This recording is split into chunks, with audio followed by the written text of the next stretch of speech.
abba ga baban ka ganduje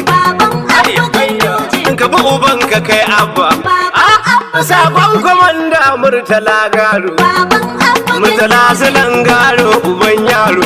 Jama'a assalamu alaikum.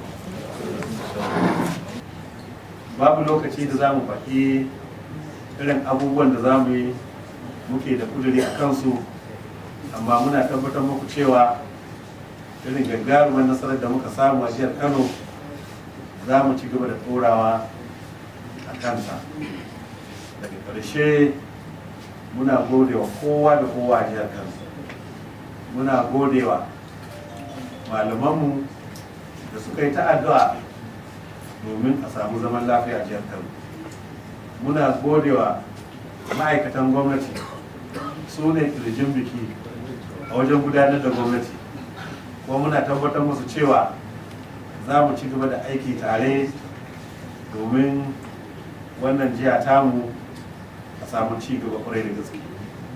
Muna gode wa masarautar Kano saboda haɗin kai da take bayarwa, kuma za mu ci gaba da aiki tare da masarauta musamman a wajen tsaro, a wajen ilimi, wajen kiwon lafiya, domin a kawo ci gaba sosai da sosai a wannan jiha tamu. Muna gode wa 'yan kasuwa wanda su ma sun taimaka kwarai da gaske wajen ba da haɗin kai wajen gwamnati da kuma tabbatar cewa duk abubuwan da muka fito da shi ana ba su goyon baya.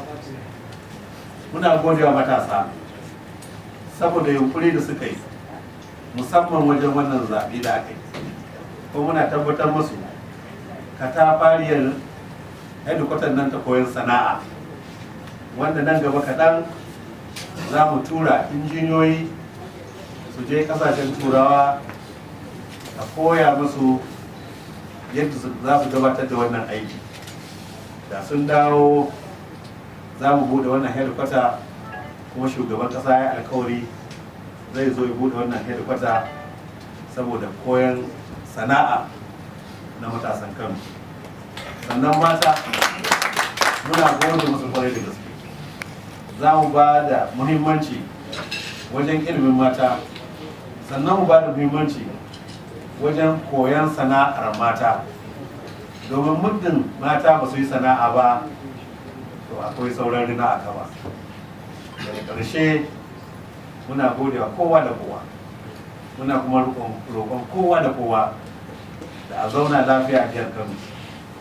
Ba mu yarda da tashin hankali ba, wanda suke maganganu na ɓatanci da na rarraba kawunan jama'a, wannan ba abin sha'awa ba ne, ko ba aƙidar wannan gwamnati ba ce.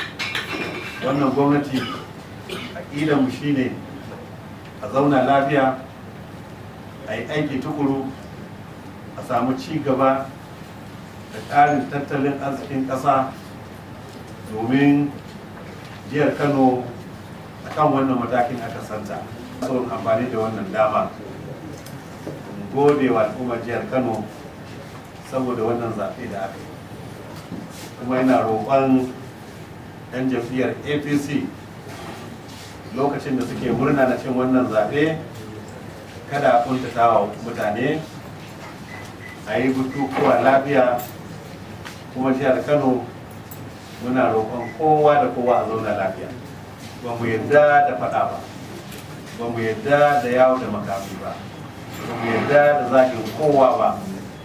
Jihar Kano kamar yadda kuka sani tana ɗaya daga cikin jihohi wanda ake zama lafiya a Najeriya. Muna tabbatar muku cewa wannan zaɓe da aka yi ya ƙara mana ƙwarin gwiwa, ya ƙara mana karsashi. Saboda haka manya-manyan ayyuka da muka ɗauko wanda muka kammala za a ci gaba da amfani da su, wanda ba mu kammala ba in Allah ya za mu kammala su domin cin gajiyar al'ummar jihar Kano. A ƙarshe ina gode wa kowa da kowa. Assalamu alaikum wa rahmatullahi ta'ala wa barakatuh.